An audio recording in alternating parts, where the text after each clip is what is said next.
Hello mga ka-eat food! Napakita na natin yung unang video natin regarding sa water camp. At ito pa yung ibang mga amenities dito. At meron din yung wave pavilion at nag-i-start yung ating wave sa umaga, mga 10 to 10:30 a.m. At ayang mga tao, tuwang-tuwa sila, bata at patanda. So dito nag-i-start yung wave. Hindi naman ganong kalakasan. Mag-e-enjoy talaga yung mga pupunta dito. Yan talaga yung kanilang inaabangan.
Kung marami naman kayo, pwede namang i-cater, may malaking area. At the same time, meron din silang ihawan dito. So, sama-sama na yun kung saang part yung mag-iihaw para yung usok hindi rin pupunta doon sa mga nagsiswimming. So, maganda yung pagkakagawa ng kanilang area.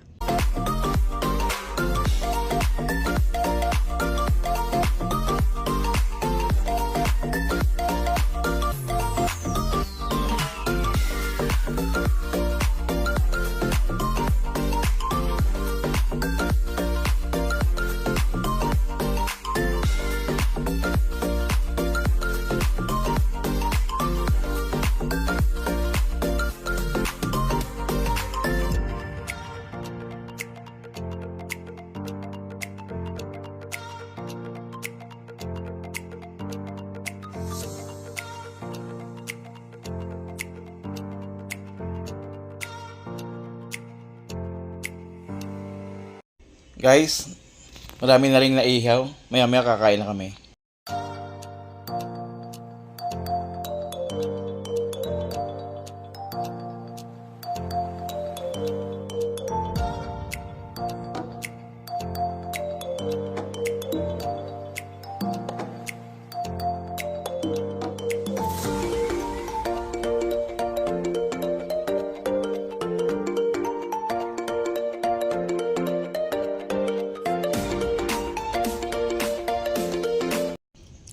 At nag-prepare na kami ng food para sa aming pananghalian.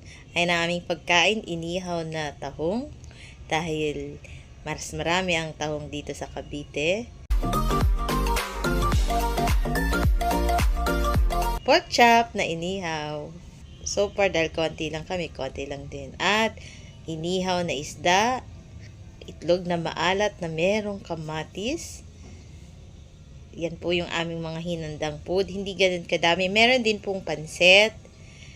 At nag-prepare din po sila ng adobo. yun yung aming mga pagkain. So, sakto lang yung aming baon na alam namin na hindi naman mapapanis at talagang makakain lahat.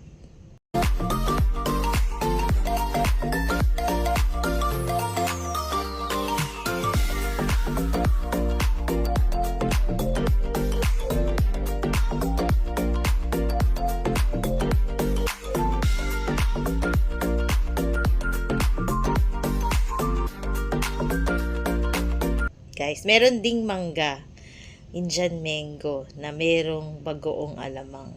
Siyempre, yan ang inaabangan din ng lahat.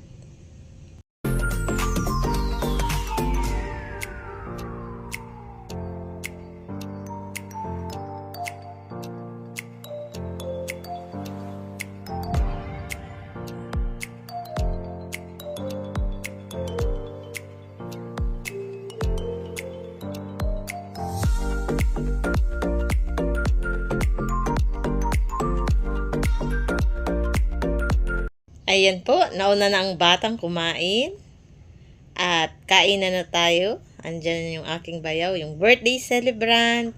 At syempre, yung wife ng aking bayaw ay kanya-kanyang kuha na lang din.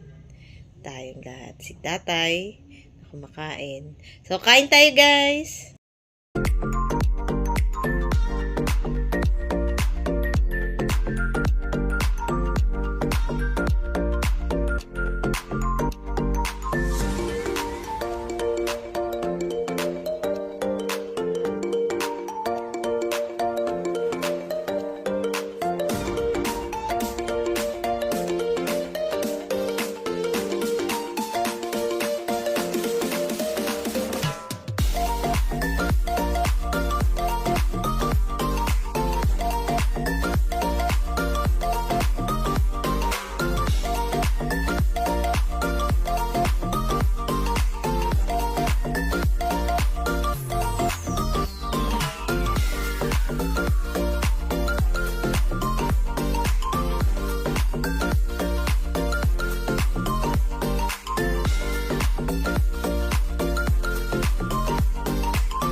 Ayan, sinilip ko lang ulit yung wave pool pagkatapos namin kumain.